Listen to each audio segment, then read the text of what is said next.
Hello and welcome to the 10-Minute Dungeon.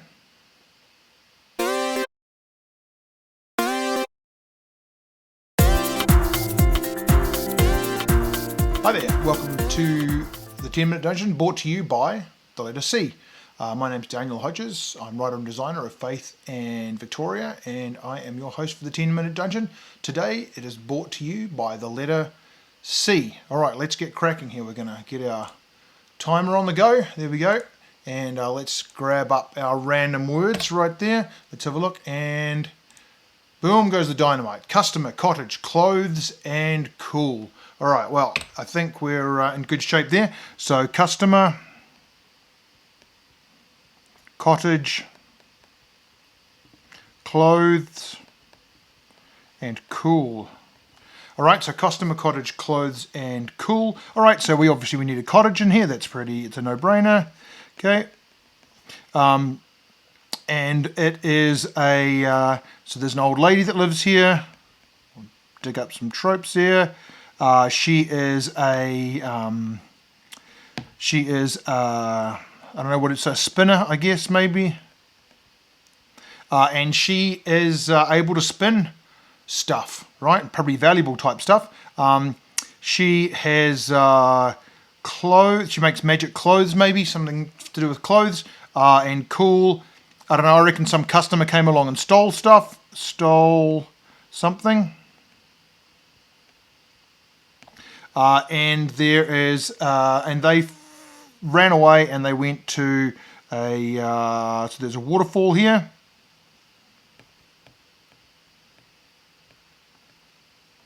And behind that we've got a cave system.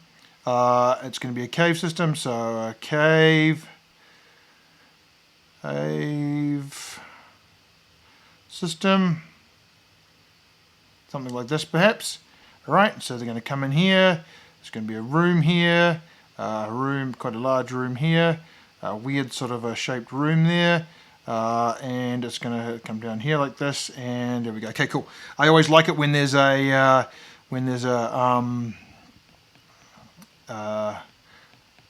circle that the players can go around. That way they can go from two different directions. Okay, and I don't think I need to waste any more time with filling that in. You guys get the idea. That's all going to be that. Right, so we've got a cave system. The customer has stolen something. They've gone into these caves here. This lady is spinning stuff. I don't know what it is that she's spinning. Maybe some magical type thing. I don't know. Where is the cave in relation to the hotel? Well, the lady's spinning. Maybe she's not spinning. Maybe she's actually got some kind of a water wheel. So let's pretend that there is a there's some kind of a large river that goes past the back of her house here, right? And she has got a mill that's going around, and maybe it's felting. Maybe there's some sort of big felting foot that's pounding away there, whatever, I don't know. Okay, and we've got a little bridge here. We've got a little bridge that people go over to get to the other side, and then you follow this all over here, and then eventually this water is going to wrap around somewhere, and then we're going to find the waterfall somewhere on this road, which is this waterfall right here. So somehow those two will be connected. We'll come back to that maybe in the post-show, but anyway, you've got the idea now. We've got these rooms. We've got some guy, he's stolen the stuff, and he's gone in here. Why has he stolen stuff? Well, because, I don't know, because he's an asshole. Okay, so opening, we're going to have a storm on the road. Okay, element 1 is dark, wet,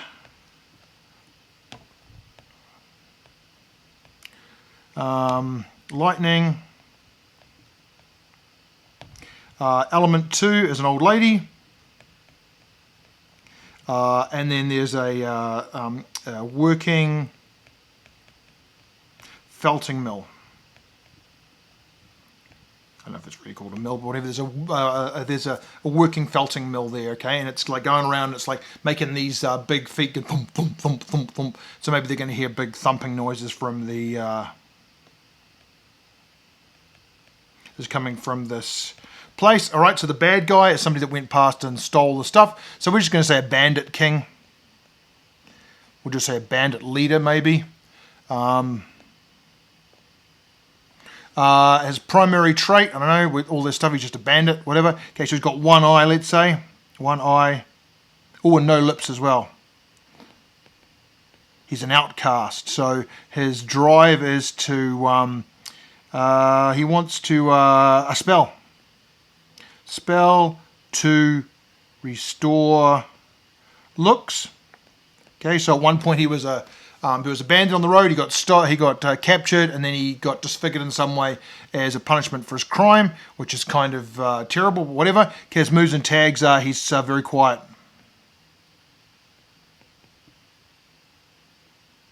Oops, I've taken out my eye there. Okay, he's very quiet. He's got a sidekick. Who's a sidekick? Don't know yet. Some components, so sneaking. Well, I mean, getting into the waterfall, getting into caves, talking, maybe to the old lady. Plan, don't know about that. Fight, don't know about that. Let's come back to that later on. Overall will be warp and weft.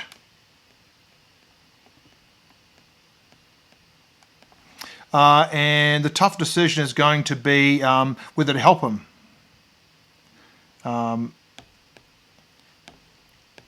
Help or not the outlaw. Okay, theme tags, treasure. I guess it's going to be getting the ladies, whatever that is. Old ladies. Whatever, we haven't come to that yet. Maybe later on. Okay, where next? I don't know. Good question. Getting into cage, old lady, plan, talk, fight, finale. What's going to be the big finale? Let's say it's a fight. In what have we got here? Waterfall. Okay, so maybe over here at the other end, far end of the cave, there's another big waterfall. With some, so it's got some big rocks, so it's got some rocks in the waterfall. How we're doing for time here, 3 minutes and 20 seconds. Okay, so big rocks. Okay, so they're going to be jumping over rocks, one thing to the next, and they are going to be trying to like fight each other. This waterfall goes down and goes, you know, who knows where it goes, right? If they fall off that, that's when they get to the end here. So we've got here, like we'll have some kind of a fire pit. We've got various bandits around the place. But what is it that he's stolen? What can this fella have stolen? There's a bee battle, if anybody remembers it. So warp and weft. So what's he stolen from the lady? We've got customer is the one that stole the stuff. Cottage, clothes, cool. I think that he maybe stole, don't know. Okay, so what sort of clothes did she make? I think she made special armor, actually. Armor, wool armor. So she's got this really special wool that she, like, it beats it down like a felt. So maybe wool from some kind of magical sheep, or maybe you get some fibers from the outside of a, I don't know, some kind of animal. We'll say it's a sheep wool. But anyway, she takes the sheep wool, it gets pounded down, it gets turned into armor. And it's very cool, just like merino. I don't know, that's probably not a very good idea, but that'll have to do for now. Okay, so we've got this wool armor. She's making this wool armor, and he steals. What is he going to steal? Because she's getting lots of money doing this. She gets largely left alone. This wool armor, maybe this wool armor will be the treasure. Old ladies, like we'll say that's the armor. Armor. Okay, and so all right, so the primary trait of the bandit leader is nothing to lose. I think we might have had that before, but whatever. No, let's not have nothing to lose. Let's say the primary trait is get, let's get old lady back. Maybe she's not old lady, maybe she's just a lady. So let's maybe get his lover back. Get lady. It's not really a trait, but it's a drive. So these two here are linked. So he's going to get the lady back. So in fact, this is not an old lady. Maybe they're just a lady, right? So then, in which case, this is just a lady, okay? And that's maybe his previous love. And he's so disfigured that she doesn't even recognize him. So he steals her. He steals a major piece of her, like a component from her felting machine, stolen. So like a machine component. And he's taken it into the cave. Maybe he's hoping that she'll follow her in there. But at the very least, with this component, he's going to sell it because another... so maybe there's... Oh, okay. So there's a meeting with enemies. of the kingdom to get felting tool. Oops.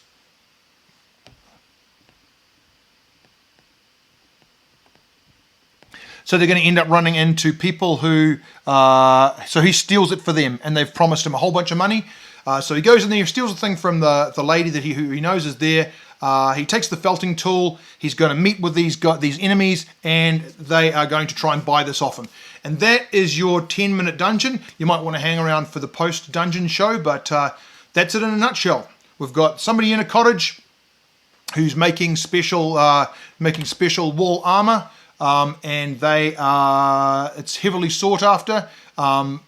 Somebody sneaks into the kingdom, offers to buy this special felting tool that this lady has in her cottage, and if he can get that for them, then he gets bags of money, and with bags of money he can buy some sort of a spell, some sort of a restoration spell from a wizard, so they'll end up looking like relatively regular again, so that he can win back the lady who's doing this special this felting in her cottage. He runs away. He hides in this cave system behind the waterfall because it is a good spot to hide for an outlaw who's out in the forest. So maybe this whole thing happens out in the forest. There's a big battle at the end, maybe between the guys and the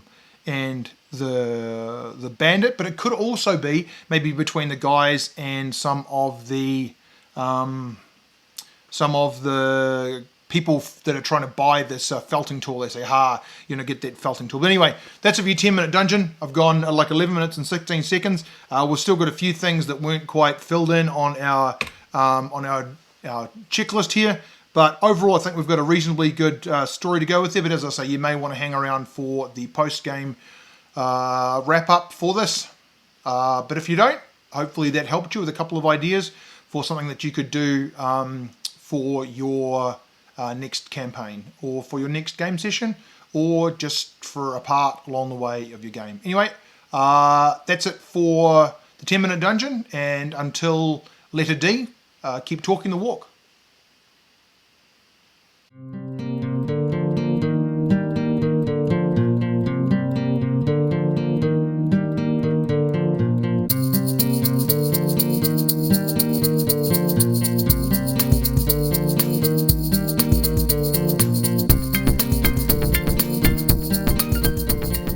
Alright, welcome to the post-game show for the 10-minute dungeon. So if you've hung around for a little bit longer because you want some more details, today's dungeon was a little bit fraught. I think we just managed to hit the gold at the end there, but I think we can do a little bit of tidying up here and make it just a little bit more streamlined. So let's see what we can do with that.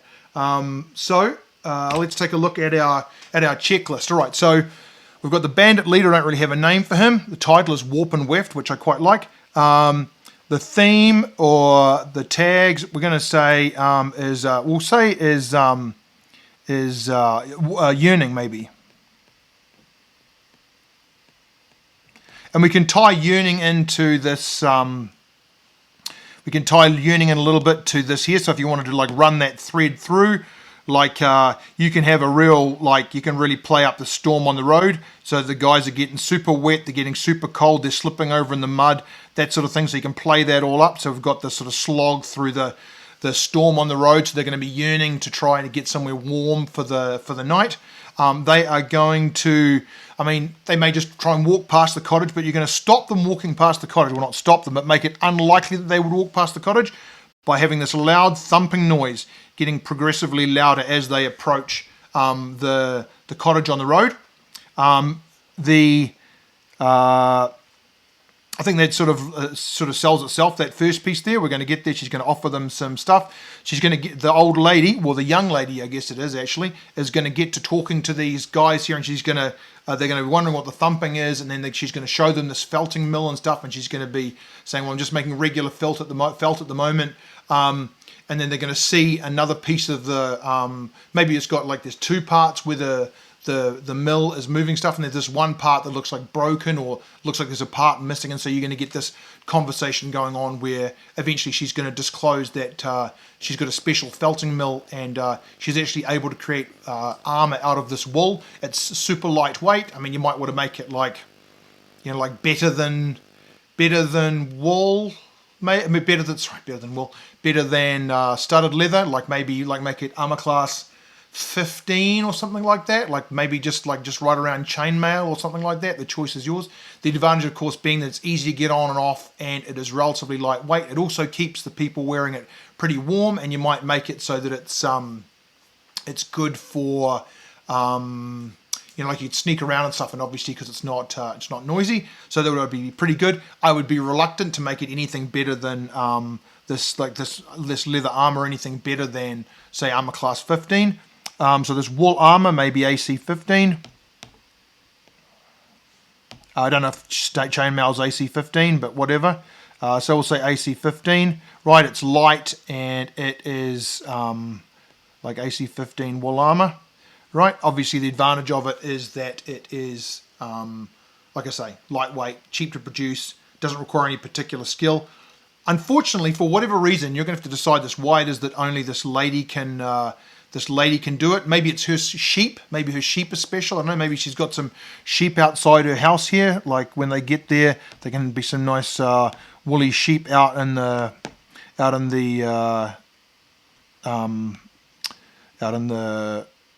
fields outside her house, right? Little woolly sheep there around the place. Maybe they've got special wool. I don't know. You'll have to decide that for yourself. But anyway, she can make this special armor from her wool. Okay, this fella who used to be in love with her and knows exactly what's going on came and stole this piece of the special piece of the mill. Maybe it's an enchanted piece, and if you move it anywhere from this particular place, like maybe this water is like special water in some way.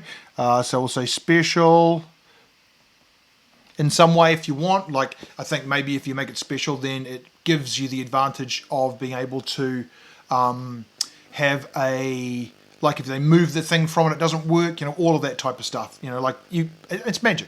Figure it out. Okay, so I think this piece is pretty important.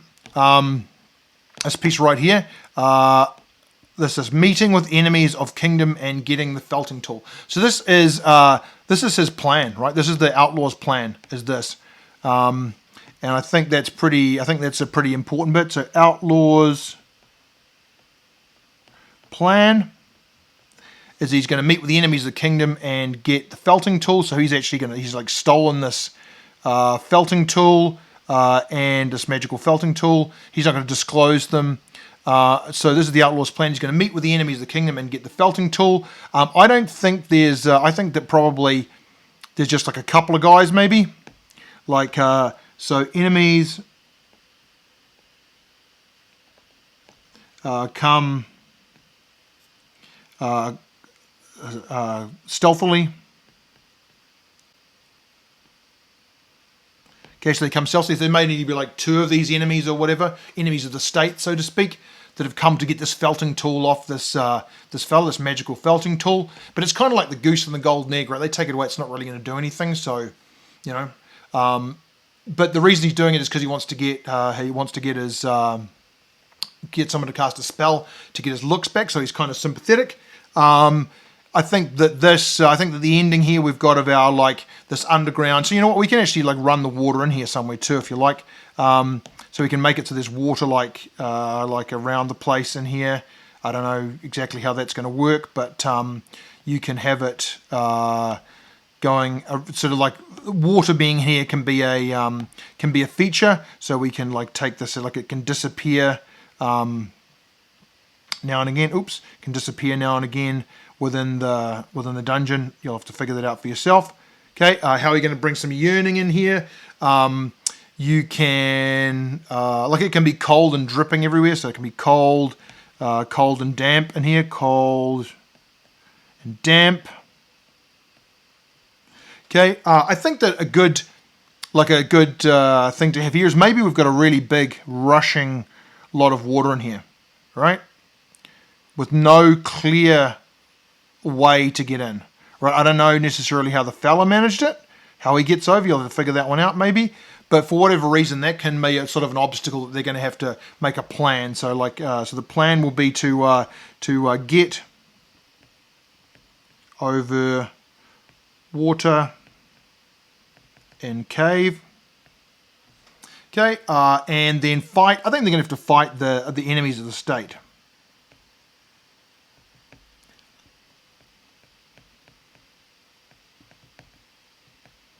Okay, I don't think he has a... You know what? He's got a sidekick. Let's say he's got a wolf of some kind. Okay, so his sidekick can be a wolf. That's the bandit leader. I mean, he's a leader of one, really, I guess. I mean, you can have other guys in there, I guess, if you want. But there you go. So the finale is a fight in the waterfall. The tough decision is to help the outlaw or not. The treasure is going to be getting some of that lady's armour. Maybe she'll make a set for them or something. Where next? Do they escape with the... do the enemies escape with the felting device? And do they actually care about getting it back? I don't know. But anyway, there you go. There's Warp and Weft. That's your 10-minute dungeon with a letter C. Hopefully you had hopefully you got something out of that you can maybe take to your game. As I said before, we did quite a bit of work in the post-game show compared to what there was in the 10 minutes. But I find that if you do put some limitations on yourself, it actually encourages creativity rather than reduces creativity. So anyway, what's the colour? Sorry, not colour. What's cool? I think the armour is cool. Yeah, the armour is cool. Clothes, cottage, customer. Yep, that's good. So there you go. There's your 10-minute dungeon post-game show, and I will see you next time.